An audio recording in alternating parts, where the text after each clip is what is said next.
welcome to The Explainer. So have you ever really thought about how a movie gets written?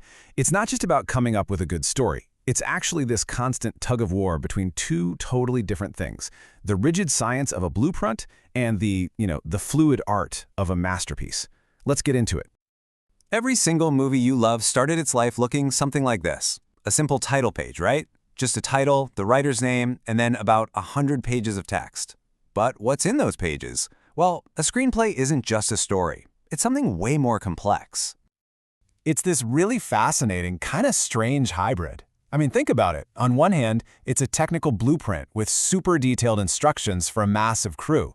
But on the other hand, it's a piece of art that's supposed to make you feel something deep. So how on earth do you balance those two?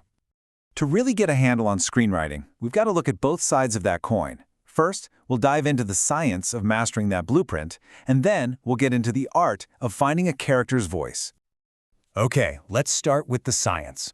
We're talking about the strict, absolutely non-negotiable formatting rules for any professional script. And seriously, if you get this stuff wrong, your brilliant story might never even get read, no matter how good it is. So every single scene, doesn't matter if it's two people talking in a room or a massive citywide car chase, is built from these four fundamental parts.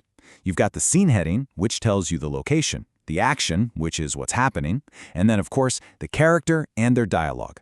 The layout here is absolutely crucial. Now, these rules might look totally random, but they are incredibly functional.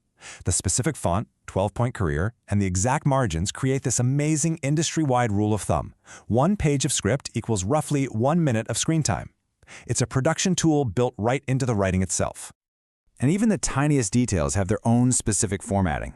Take a parenthetical. That's the little bit of text in parentheses right under a character's name. It's used for a quick action or a specific tone. This keeps the page clean and the story moving so you don't get bogged down in too much description. So the real takeaway here is that the science part of screenwriting isn't about limiting your creativity. Not at all. It's about creating a universal language for the entire production team. By forcing writers to be so economical and clear, these rules actually push them to think more visually. It really is all about clarity. But, a perfectly formatted script with weak, boring characters, it's just a beautiful car with no engine. It's not going anywhere. And that brings us to the art of screenwriting. And one of the biggest debates happening today, the quip. You know the style I'm talking about, that fast, witty, self-aware dialogue, especially in big blockbuster movies.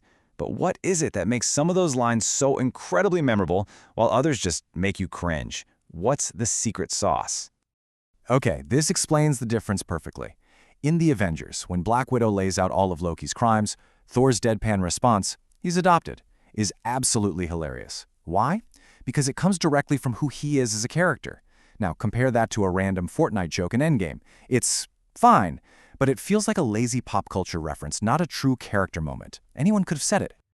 There's actually a literary term for this. It's called bathos. Basically, it's when a writer builds up a super serious, emotional moment and then immediately cuts all that tension with a joke. When it's done poorly, it gives the audience some serious tonal whiplash. And when this technique gets overused, it can completely ruin the stakes of a story. Like this one viewer pointed out about Thor: Love and Thunder. If the characters themselves don't even take the villain seriously, why should the audience? It just completely undermines the film's emotional core.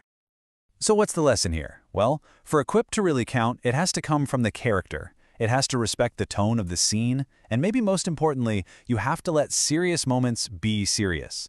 That's actually what makes the humor land so much better. Okay, so how do we bring all this together? We've got these rigid rules and this fluid creativity. How do they actually work in harmony? Ultimately, a great screenplay needs both. The science of the format creates that clear plan for everyone on the crew to follow. But it's the art of the dialogue that gives that plan a soul and makes us, the audience, actually care. Mastering both of these things is the true craft of the screenwriter, which leaves us with one final thought to chew on. Is it possible that the strict, scientific rules of the format don't actually limit the art, but instead they actually amplify its power?